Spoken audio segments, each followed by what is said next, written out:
ആ പാലങ്ങ് വാങ്ങി വെക്ക്. അവൾ സമ്മന്തക്കാരന് വെച്ച് വിളമ്പുന്നു.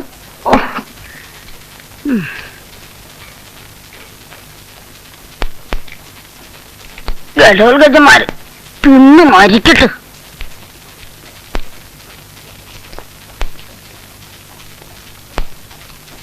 അമ്മ അറിഞ്ഞോ, കൂവശ്ശേരിയിലെ പാടം അച്ഛൻ നിൽക്കാൻ പോവാ അത്രേ. നിന്നോട് ആര് പറഞ്ഞു? കവലയിൽ ഇന്നലെ രാധയുടെ അച്ഛനോട് ആരോ പറഞ്ഞതാ. എന്റെ ഭഗവാനെ, ഈ മനുഷ്യൻ എല്ലാം വിറ്റു തുലയ്ക്കുന്ന തോന്നുന്നത്. നിന്റെയൊക്കെ തലയിലെഴുത്ത്. പല്ലവണ്ടിയും കൂടെ ഇറങ്ങി പോകുമ്പോ, അല്ലെങ്കിൽ പിന്നെ നിന്നെയൊക്കെ കെട്ടാൻ ആരാ വരാൻ പോകുന്നത്? അനുഭവിച്ചോ? വരുന്നില്ലെങ്കിൽ വരണ്ട. എന്ത് പറഞ്ഞാലും ഒടുവിൽ എനിക്കാ കുറ്റം. ഈ നെക്ക് ലോക്കിൽ ഉടുമ്പും എടുക്കല. കഴിഞ്ഞ തവണ പരിയാരത്തെ നീലകണ്ഠൻ അടിച്ചില്ല എന്നായപ്പോ ഉടുമ്പ് മിന്നൽ വേഗത്തിൽ നെക്ക് ലോക്കിട്ടു. ഉടുമ്പിന് പണ്ടത്തെ പോലത്തെ ആങ്കൊന്നും ഇല്ല മച്ചമ്പി. അവന്റെ നെക്കിലൊക്കെ ഒരു മുമ്പേ ഞാൻ സരോദ് പ്രയോഗിക്കും. അതുകൊള്ളാം. സരോദില് ഉടുമ്പിന് അത്ര മിടുക്ക് പോരാ. പക്ഷേ സരോദ് വരുന്നു എന്നറിഞ്ഞാൽ അവൻ ഗലാൽ ജങ്ക് പുറത്തെടുക്കും. ഗലാൽ ജങ്കിന് മറുമരുന്നുണ്ട്. അന്ന് അബ്ദുള്ള കുട്ടി ഫയൽവാനെ ഞാൻ മലർത്തിയടിച്ചത് അങ്ങനെ. സവാരിക്ക് പൂട്ട്, സവാരിക്ക് പൂട്ട്. വാരിയല്ലേ മച്ചമ്പി? ഓ, അത് ഫയൽവാനല്ലേ? എന്നാ ഉടുമ്പിനെ പിടിക്കുന്നേ? മുക്കില് ബോർഡ് വെച്ചിട്ടുണ്ട്. എന്താ കണ്ണു കണ്ടുകൂടെ? കണ്ടു. പക്ഷേ ഉടുമ്പിനെ മലർത്താൻ സാക്ഷാൽ ദാരാസിംഗ് ഒന്നും പറ്റില്ല. കുട്ടൻപിള്ളയാശാനെ അവിടുന്ന് ഇവിടുന്ന് ഓരോ തടിമാടന്മാരെ കൊണ്ട് തീറ്റ കൊടുത്ത് തറവാട് തുലയ്ക്കാൻ നോക്കണ്ട കേട്ടോ. ഓട്ടാശാനെ, ഉടുമ്പ് മലർന്ന് വീഴുമ്പോ ഇവന്റെയൊക്കെ നാവ് താനെ അടങ്ങൂലേ? കുറച്ചു നാളായി ഞാൻ സഹിക്കുന്നു. എന്താടോ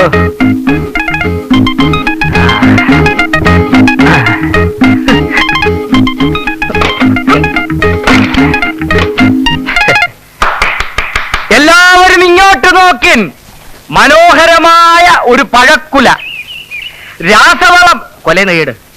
രാസവളം ചേർക്കാതെ വെറും ധാതുപുഷ്ടിയുള്ള മണ്ണിന്റെ ഗുണം ഒന്നുകൊണ്ട് മാത്രം വളർന്ന് കുലച്ച് പഴുത്തു വന്ന പഴം. മാത്രമല്ല, ഇന്നു മുതൽ എന്റെ ചായക്കടയിൽ നെയ്യപ്പം, ഉണ്ടക്കായ, പഴംപൊരി തുടങ്ങിയ വിശിഷ്ടങ്ങളായ ഭക്ഷണ സാധനങ്ങൾ വിൽക്കപ്പെടുന്നതുമാണ്. അതും ശുദ്ധമായ വെളിച്ചെണ്ണയിൽ പൊരിച്ചെടുത്തത്. മറ്റവന്മാര് ചെയ്യുന്ന പോലെ ഭക്ഷണ സാധനങ്ങളിൽ മായം ചേർത്ത് വിറ്റ് കാശുണ്ടാക്കാൻ ഈ നകുലൻ തയ്യാറല്ല. എല്ലാരും വരുവിൻ, ആസ്വദിപ്പിൻ.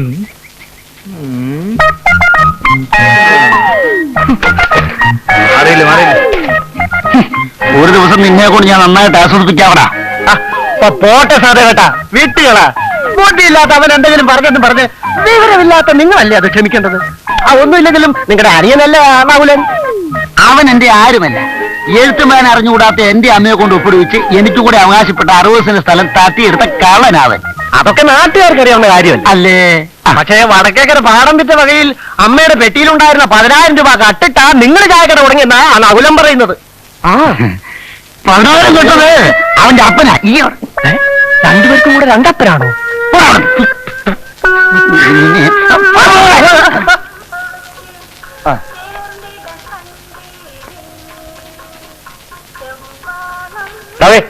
രാവിലെ കൈ നോക്കി അഭിപ്രായം വിളിച്ചു പോകാൻ വന്നിരിക്കോ? ഒന്ന് പോയടാ. അത് ഞാനൊന്നും പറഞ്ഞില്ലല്ലോ. അതെ പോടാ പോടാ. സോമ എവിടെ? വണക്കന്തമ്പ്ര, നീയേ ഒരു സൈക്കിൾ എടുത്ത് ആ വെട്ടിക്കവലെ പോയി ഇത് പോസ്റ്റ് ചെയ്തിട്ട് വാ. എന്നിട്ട് ഉച്ചയ്ക്ക് വീട്ടിലേക്ക് വാ. ചോറ കഴിഞ്ഞ എന്തെങ്കിലും കാണും. ഇതാണ് ഇവിടുത്തെ പോസ്റ്റ് ഓഫീസ്. കണ്ടില്ലേ? നേരെ വെളുക്കുമ്പോ ഒന്ന് കുത്തിയിരുന്നോളും ശൗനം മുടക്കികള്. എന്നാ ഞങ്ങൾ അങ്ങോട്ട് വീട്ടിലായിട്ട് വരാം. അവരുമായിട്ട് ഉടക്കണ്ട കേട്ടോ പോസേ. ഒരു 3 കൊല്ലം മുമ്പാണ് ഇവിടെ ഒരു പോസ്റ്റ് ഓഫീസ് വന്നത്. അന്നൊരു പോസ്റ്റ് മാസ്റ്റർ ഇവിടെ വന്നു. അയാൾക്ക് ഗോപാലൻ പോലീസിന്റെ മകളുമായിട്ട് എന്തോ ബന്ധമുണ്ടെന്ന് പറഞ്ഞ് നാട്ടുകാർ പ്രശ്നം ഉണ്ടാക്കിയപ്പോ ഒരു ദിവസം അയാൾ അങ്ങ് മുങ്ങി. പിന്നെ ഇവിടെ പലരും വരികയും പോവുക ചെയ്തു. പക്ഷെ ഈ നാടാർക്കും പിടിക്കുന്നില്ല അത്രേ. സുഹൃത്തുക്കളെ, അതോ മന്ത്രിമാരുടെയും MLA-മാരുടെയും കൈയും കാലും പിടിച്ചാണ് ഞാൻ ഈ പോസ്റ്റ് ഓഫീസ് ഇവിടെ കൊണ്ടുവന്നത്.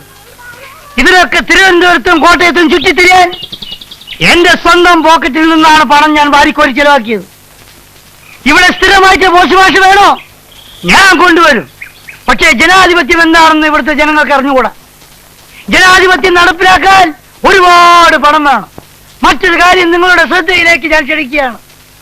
ഈ ആഴ്ച കണ്ണൂരിൽ നടക്കാൻ പോകുന്ന പാർട്ടിയുടെ സംസ്ഥാന സമ്മേളനത്തിന് ഇവിടെ എത്ര പേർ സംഭാവന തന്നിട്ടുണ്ട്?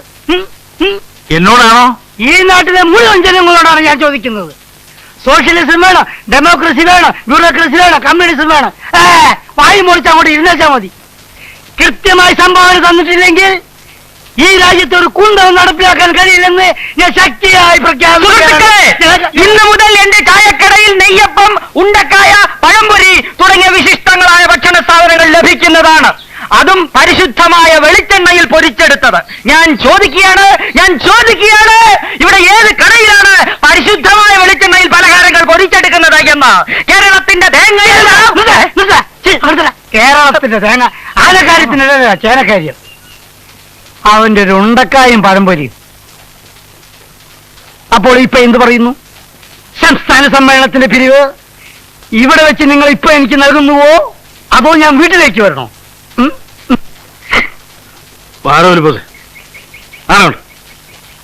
ആശാന്റെ ദുർനടപ്പ് ഇതുവരെ മാറിയില്ലേ? വേണ്ട ആശാനെ, ഇവനെയൊക്കെ നമുക്ക് ഗോദായിൽ വെച്ച് കാണാം. ഫയൽ വാൻ പറഞ്ഞതുകൊണ്ട് ഞാൻ വിട്ടിരിക്കുന്നു. അല്ലെങ്കിൽ ഇയാളെ മൂക്കി കയറ്റിക്കളെ അല്ലേ?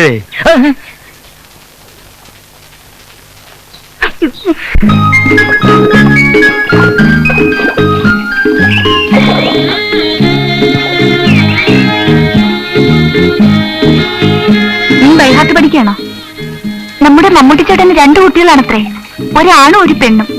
ഈ കണക്കിന് പോയാ നീ മദ്രാസിലേക്ക് മറ്റോ ഒളിച്ചോടുമല്ലോ. എന്തിന്? സിനിമയിൽ അഭിനയിക്കാൻ. സിനിമ ഇഷ്ടാന്നും പറഞ്ഞ് അതിലിപ്പോ അഭിനയിക്കണമെന്നുണ്ടോ? പിന്നെ സ്വപ്നയിൽ കാണാമരത്ത് കളിക്കുന്നുണ്ടത്രേ. മമ്മൂട്ടി ചേട്ടൻ കളിക്കിട്ടുണ്ട് അതില്. അപ്പൊ നീ പോകുന്നില്ലേ കാണാൻ? അച്ഛന്റെ കണ്ണു വെട്ടിച്ച് എങ്ങനെ പോകും? കൂടെ ഇവിടെ വന്നപ്പോ അമ്മൂമ്മേനെ കാണാനെന്നും പറഞ്ഞൊരു മുങ്ങി.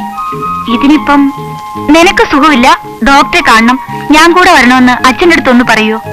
അങ്ങനെ ഇപ്പൊ എന്റെ മോള് സിനിമ കൊണ്ട് സൂഹിക്കണ്ട. എടി, ഞാൻ ആലോചിച്ചിട്ട് വേറെ ഒരു വഴിയും കാണുന്നില്ല. എന്റെ പൊന്നുമോളല്ലേ, പ്ലീസ്. ശരി, പക്ഷെ വെറുതെ പറ്റത്തില്ല. 10 കൂടം വെള്ളം നീ കോരണം. നീ വരുമെന്ന് പറഞ്ഞാ 10 അല്ല 100 കൂടം വെള്ളം ഞാൻ കോരിത്തരാം.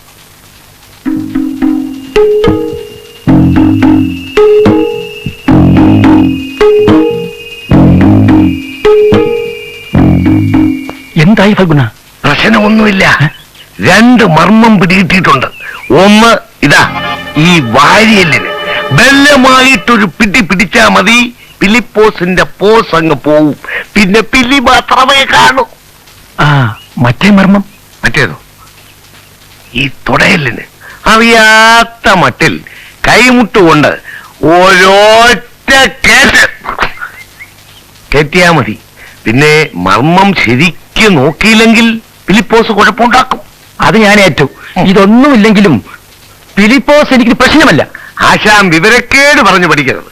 കഴിഞ്ഞ തവണ ഞാൻ പറഞ്ഞു തന്ന മർമ്മത്തിന്റെ സഹായം കൊണ്ടല്ലേ ആ കുപ്പസ്വാമിയെ അടിച്ചു വളർത്തിയത്? ഏയ്, അല്ലെങ്കിലും കുപ്പുസ്വാമിയെ ഞാൻ ശരിപ്പെടുത്തുമായിരുന്നു. ആഹാ, ഇപ്പൊ അങ്ങനെയായോ? അപ്പൊ ഞാൻ ഒരു കാര്യം ചെയ്യാം. ഫിലിപ്പോസിന്റെ മർമ്മം ആശാൻ അറിയാമെന്ന് ഞാൻ അവിടെ ചെന്ന് പറയാം. ഏയ്, അത് വേണ്ട. നിനക്കിപ്പം കാശെടുക്കും വേണോ? അതെന്ത് ചോദ്യം ആശാനെ? ഒരു 100 രൂപ ഇങ്ങട്. എന്നാലേ നാളെ രാവിലെ ഇങ്ങോട്ട് വന്നേരെ, തന്നേക്കാം. ഏതായാലും നീ ഇതുവരെ വന്നതല്ലേ? അങ്ങനെ ആശാന്റെ ഓശാരമൊന്നും വേണ്ട. അധ്വാനിച്ചതിന്റെ കൂലിയാ ചോദിക്കുന്നത്. നാളെ രാവിലെ കറക്റ്റായിട്ട് വരും, ഉറപ്പായിട്ട് തരണം, മറക്കണ്ട. പാടരമണ, നീ അകത്തോട്ടിരിക്കേ. എങ്ങനെയുണ്ട് അവന്റെ കച്ചവടമൊക്കെ? അവിടെ എന്ത് കച്ചവടം? അതിരിക്കട്ടെ, ഇവിടെ എങ്ങനെയുണ്ട്? ഉണ്ടക്കായും മിച്ചറും ഉണ്ടക്കാക്കും തുടങ്ങിയ ശേഷം കുറച്ച് മെച്ചപ്പെട്ടിട്ടുണ്ട്. എങ്കിലും ശരിക്കൊരു പിടുത്തം കിട്ടിയിട്ടില്ല. അല്ല, നാളത്തെ ഗുസ്തിക്ക് നിങ്ങൾ സ്പെഷ്യൽ ഒന്നും ഉണ്ടാക്കുന്നില്ലേ? ഉണ്ടോ? നല്ല കോഴിക്കോടൻ അലുവയും വറുത്ത കായും ഏർപ്പാടാക്കിയിട്ടുണ്ട്. അലുവയും വറുത്ത കായും നാട്ടുകാർ മുഴുവൻ വരും നിങ്ങൾ അലുവയും വറുത്ത കായും തിന്ന. സഹദേവേട്ട് അവിടെ എന്താ സപ്ലൈ എന്നറിയാമോ? ചറോട്ടയും പോപ്സും, അല്ല പൊറോട്ടയും ചാപ്സും. ആളുകൾ ഇടിച്ചു കയറും. എന്നാ പിന്നെ ഞാനിത് തുടങ്ങിക്കളെ. എങ്ങനെ തുടങ്ങാനാ? മുൻകൂട്ടി ഓർഡർ ചെയ്യാതെ ആട്ടിറച്ചിയോ കോഴി ഇറച്ചിയോ ഒക്കെ കിട്ടുമോ? ഓ, പിന്നെന്താ ചെയ്യാ? പിന്നെ ഞാനൊരു വഴിയും കാണുന്നില്ല. എന്നാ ഞാനൊരു വഴി കാണുന്നുണ്ട്. നിനക്ക് ഞാൻ 10 രൂപ തരും. ഒരു ചെറിയ പണി ഒപ്പിക്കണം. ഒപ്പിക്കാം. അവന്റെ ചാപ്സ് റെഡിയാവുമ്പോ നീ അതിൽ കുറെ ഉപ്സ് കൊണ്ടിടണം. അയ്യോ അത് വലിയ ചതിവല്ലേ നകുലേട്ടാ. എടോ, സത്യവും മര്യാദയും കൊണ്ടിടന്ന ഇക്കാലത്ത് ജീവിക്കാൻ പറ്റില്ലടോ. അവന്റെ കച്ചവടം നിർത്തിയാലല്ലാതെ എനിക്ക് മനസ്സമാധാനം ഉണ്ടാവില്ല എന്റെ രമണ. കാര്യമൊക്കെ ശരിയാ. ഞാനൊന്ന് ആലോചിക്കട്ടെ. ആലോചിക്കാനൊന്നുമില്ല, നിനക്ക് ഞാൻ 20 രൂപ തരാം. രൂപ ശരി, ഞാൻ ചെയ്യാം. ഓ, നിന്റെ ദൈവം രക്ഷിക്കട്ടടാ. പ്രിയപ്പെട്ട നാട്ടുകാരെ, അമ്മമാരെ, സഹോദരിമാരെ, വമ്പിച്ച ഗാട്ടാ ഗുസ്തി ഇന്നോളം ആരുടെ മുമ്പിലും മുട്ടുകുത്തിയിട്ടില്ലാത്ത ഉടുമ്പു വേലായുധന് കൊച്ചുകുട്ടം പിള്ളയുടെ അരിമശിഷ്യൻ ഫയൽവാൻ പീലിപ്പോസ് നേരിടുന്നു. ഉടുമ്പിനെ തറപറ്റിക്കുന്ന മനോഹരമായ കാഴ്ച കാണാൻ ഈ നാട്ടിലെ മുഴുവൻ ജനങ്ങളെയും ഞങ്ങൾ ക്ഷണിക്കുകയാണ്. നല്ലപോലെ കൊത്തി കളയണം. അടിയിലത്തെ മണ്ണ് മോളി വരണം. നേതാവേ, മൈക്ക് ഒന്ന് കാറ്റുന്നാ. സാമയല്ലേ? നമസ്കാരം, നമസ്കാരം. ആശാനെ, ജോലി തിരക്കാണല്ലേ? ആ, നാളല്ലേ കുസ്തി? അല്ല, മണ്ണ് വെല്ല അത് നമ്മൾ പിടിക്കുമ്പോ ഇളകിക്കോളും. അല്ല, ഇത്തവണ ഉടുമ്പ് തറ പറ്റുമോ? പിന്നെ അതോ ആശാൻ തറ പറ്റുമോ? ആരാ തറ പറ്റുന്നത് നാളെ പിടിക്കുമ്പോ കാണാമല്ലോ. അല്ല, കഴിഞ്ഞ തവണയും ഇങ്ങനെ തന്നെയാ പറഞ്ഞത്, പിടിക്കുമ്പം കാണാമല്ലോ, പിടിക്കുമ്പം കാണാമല്ലോ. തനിക്ക് മുതൽ മുടക്കൊന്നുമില്ലല്ലോ. ഒരു രേഖ പറ്റില്ല. പിന്നെന്താ, ആര് ജയിച്ചാലും തോറ്റാലും തനിക്കെന്താ? അതൊന്നുമില്ല, മനസ്സിന്റെ വിഷമം കൊണ്ട് പറഞ്ഞു പോയതാണ്. ഈ മാസം മാസം അനാവശ്യമായി ചെലവാക്കുന്ന ഈ പണം ഉണ്ടല്ലോ, അത് ഈ നാട്ടിന്റെ ജനാധിപത്യം സംരക്ഷിക്കാൻ സംഭാവനയായിട്ട് എന്നെ ഏൽപ്പിച്ചുകൂടാന്ന് ചോദിച്ചതാണ്. ഞാന് ഓ, കണ്ടവന്റെ വീട് തോറും കേറി ഇറങ്ങി തെണ്ടി നടന്ന് പിരിക്കാറില്ല. സ്വന്തം തറവാട്ടിൽ നിന്ന് കൊണ്ടിരുന്ന പൈസയാ. വേണേ വന്നിട്ട് കണ്ടിട്ട് പോ. നടക്കട്ടെ നേതാവേ, ഒന്നുമില്ലേലും വല്ലപ്പോഴും ഒരു ഗുസ്തി ഓസിന് നമുക്ക് കാണാമല്ലോ. നിന്റെയൊക്കെ ജീവിതം തന്നെ ഓസാണല്ലോടാ, അല്ലേ? ഞാൻ അപ്പോഴേ ഒരു കാര്യം ഞാൻ പറയാം. ഉടുമ്പിനെ തറപറ്റിച്ചിട്ടേ ഞാൻ ഇറങ്ങൂ. ജയ് ഹനുമാൻ. ജയ് സുഗ്രീവൻ. എന്ത് ചെയ്യാനാ, തലക്ക് സുഖമില്ലാതെ ഇപ്പൊ ഒന്ന് പറ.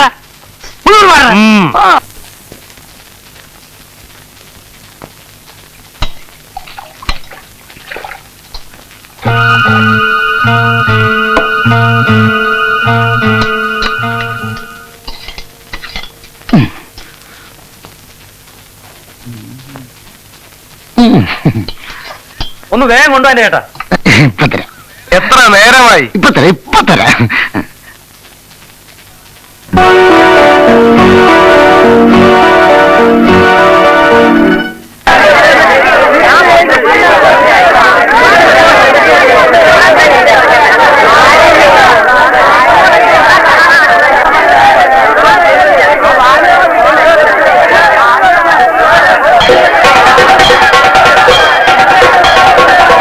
നല്ല ഒന്നാന്തരം മട്ടൻ ചാപ്സ്. ഇന്നത്തെ ഗുസ്തി സ്പെഷ്യൽ. ഇവർ ചുപ്പാണോ?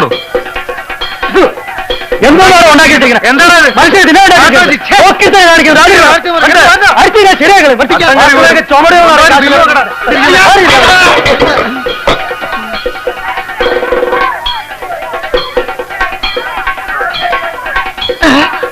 ഗുരുവായൂരപ്പ ചതിച്ചോ?